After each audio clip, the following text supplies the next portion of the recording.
Santapan Harian Senin 28 Juli 2025.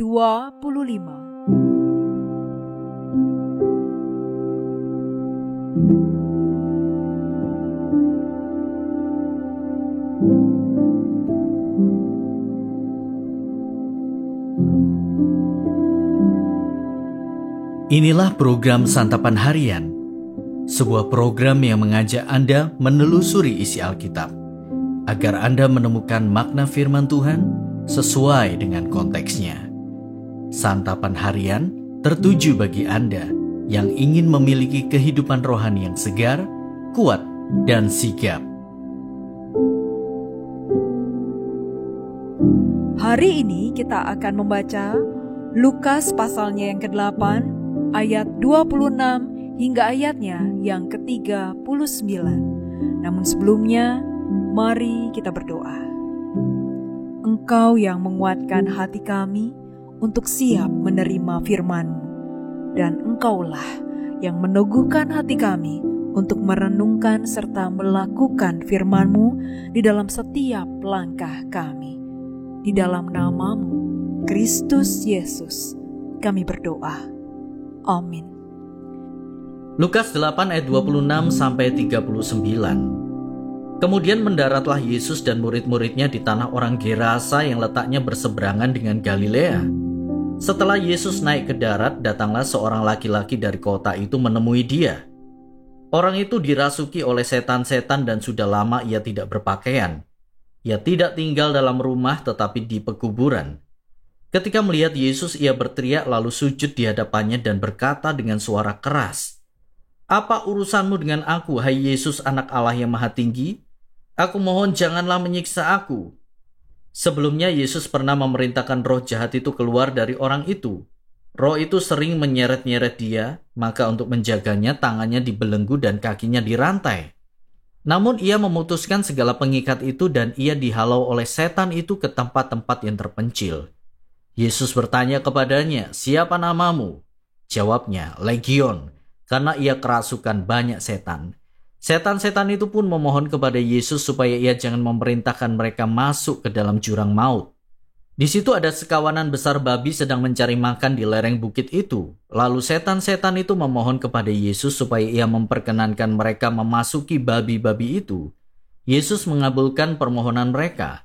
Lalu keluarlah setan-setan itu dari orang itu dan memasuki babi-babi itu. Kawanan babi itu terjun dari tebing yang curam ke dalam danau, lalu mati lemas. Setelah penjaga-penjaga babi itu melihat apa yang telah terjadi, mereka lari dan menceritakan hal itu di kota dan di desa-desa sekitarnya. Lalu keluarlah orang-orang untuk melihat apa yang telah terjadi. Mereka datang kepada Yesus dan mereka menjumpai orang yang telah ditinggalkan setan-setan itu duduk dekat kaki Yesus. Telah berpakaian dan sudah waras. Mereka pun merasa takut. Orang-orang yang telah melihat sendiri hal itu memberitahukan kepada mereka bagaimana orang yang dirasuk setan itu telah diselamatkan. Seluruh penduduk daerah Gerasa pun meminta Yesus meninggalkan mereka, sebab mereka sangat ketakutan. Lalu naiklah ia ke dalam perahu dan kembali. Orang yang telah ditinggalkan setan-setan itu meminta supaya ia diperkenankan menyertainya. Namun Yesus menyuruh dia pergi. Katanya, "Pulanglah ke rumahmu dan ceritakanlah segala sesuatu yang telah dilakukan Allah kepadamu." Orang itu pun pergi ke seluruh kota dan memberitahukan segala sesuatu yang telah dilakukan Yesus atas dirinya.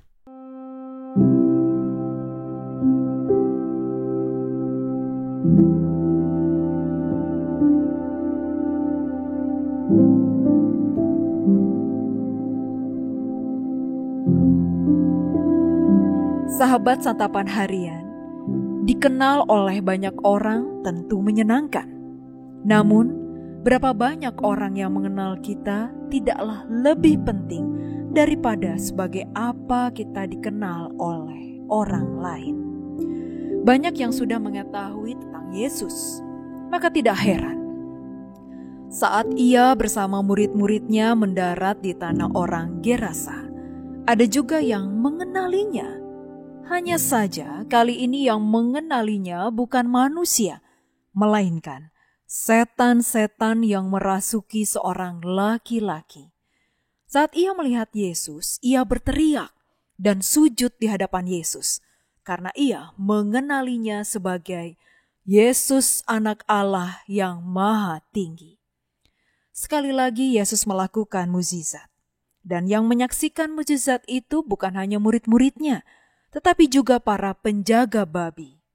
Mereka kemudian menceritakan peristiwa itu kepada orang-orang di kota dan desa sekitarnya, juga memberitahukan bagaimana Yesus menyelamatkan laki-laki itu.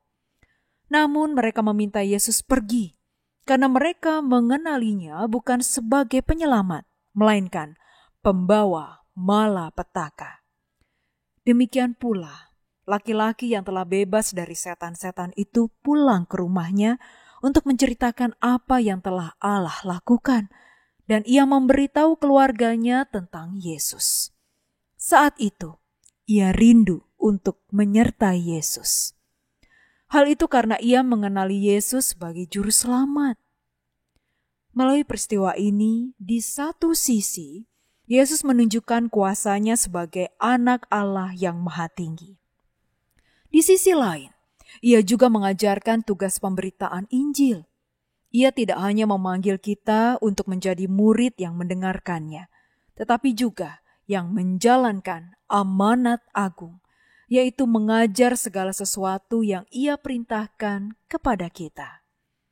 Saat kita sudah mengalami kasih Allah yang memulihkan kita, haruslah kita menceritakan dan memberitahukan kepada semua orang, baik itu keluarga, kenalan, sahabat, rekan kerja, atasan, maupun orang yang belum kita kenal. Perkenalkanlah Kristus kepada banyak orang di banyak tempat. Ceritakanlah tentang Kristus dan beritahukanlah perbuatan kasih-Nya melalui hidup kita. Mari kita berdoa. Ya Bapa, ampunilah kami, karena sering ragu-ragu untuk bercerita tentang hidup baru yang kami alami melalui Yesus kepada orang lain. Mampukanlah kami agar berani memberitakan kasih-Mu. Di dalam nama Yesus Kristus, kami bersembah. Amin.